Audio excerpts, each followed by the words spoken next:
Level 1, the application. You never apply to the CIA. The CIA finds you. A professor recommends you. A recruiter watches your file. A single conversation at a conference, and suddenly your name is somewhere it shouldn't be. Then the silence begins. Background checks stretch for months. Investigators talk to your neighbors, your exes, your college roommate from a decade ago. They already know your secrets before you say a word. Then the polygraph. Wires on your chest, a stranger asking the same question 5 different ways, watching your pulse for the lie you don't even know you're telling. Pass, and you get a letter with no letterhead. Report to Virginia. Tell no one why. Level 2, the farm. Camp Peary. Off the maps. Officially, it doesn't exist. Unofficially, this is where they break you down and rebuild you into someone else. You learn to lie without blinking. You learn to notice the man who's been standing on the same corner for 11 minutes. You learn to lose a tail through 6 turns and 3 train switches. And if you can't, you fail. Weapons training,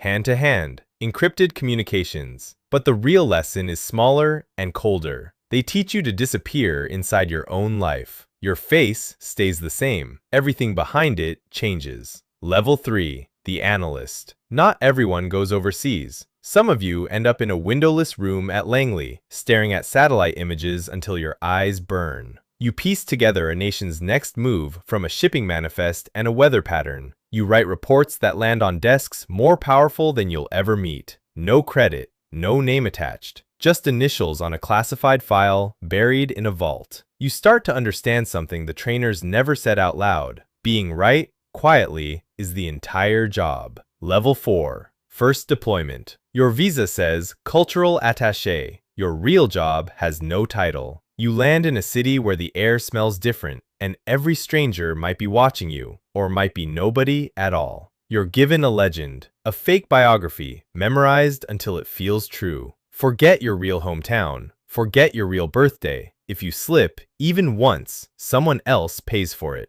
Your first meeting with a contact happens in a crowded market. 3 seconds of eye contact, a folded newspaper passed hand to hand. No words. Walk away and don't look back. Level 5, the Handler. Now you run people, not soldiers, not spies. Ordinary human beings with families, debts, and fear who've agreed to hand you their country's secrets. You call them assets. They call you the only person who can get them out alive if this goes wrong. You meet them in safe houses that change every month. You pay them in cash that can't be traced. You listen to their nightmares, and you promise them safety you can't fully guarantee. One night, an asset doesn't show up. You wait in the rain for 4 hours, replaying every move you made, wondering if you were the mistake that got them taken. Level 6, Deep Cover. This is the rank with no rank. Non-official cover, NOC. No embassy, no diplomatic immunity, no badge that saves you if you're caught. If you're captured, the United States government will not confirm you exist. You build an entire fake life, a business, a marriage, sometimes real, sometimes not. Friends who never learn your actual name. You live inside the lie for years. Some officers stay under so long they forget which version of themselves is real. You start speaking your cover language in your sleep. Your own family back home thinks you sell insurance.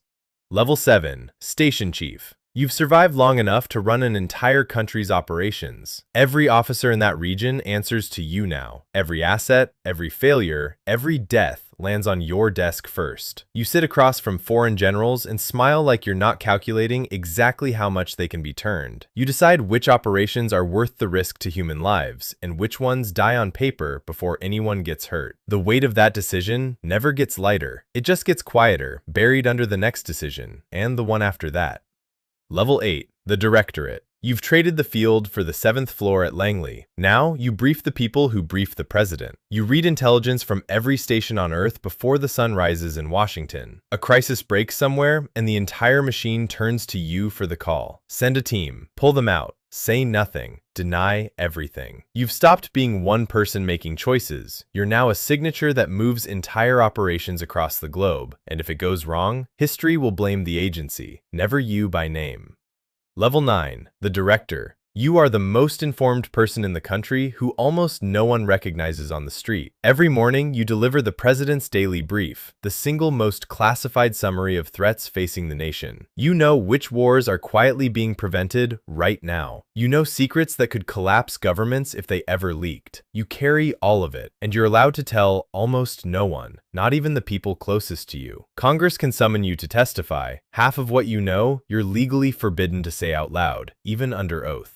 Level 10, the legacy. One day, you retire. No parade, no public ceremony, no mention of what you actually did for 30 years. Your grandchildren will read history books that never mention your name, describing events you quietly shaped from the shadows. Somewhere at Langley, there's a wall carved with stars. Each star marks an officer who died in service. Most have no name beside them, just a star and a silence that protects them even in death. That's the final rank. Not director, not chief, not officer. The rank where your entire life's work disappears completely, so your country never has to explain it. You spent your whole life becoming someone the world will never know existed, and somehow, that was always the point.